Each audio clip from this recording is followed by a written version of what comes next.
Hey everyone, welcome back to another quick and very interesting tutorial. Where in this quick tutorial, I'm going to show you how you can find out stocks trading below their book value. Now, in order to do it, all you need to do is just simply open any of the browser you have, and here you have to search for finviz.com/screener.ashx.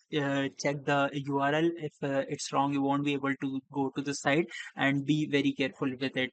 Check spellings very carefully. Now here you can see the data has been generated right in front of you, where you can check the book value of each and every stock from here, and you can find out which stock have been trading below their actual book value. You can find each and every stock that is listed on the stock market right here. There are 516 listed stocks right there.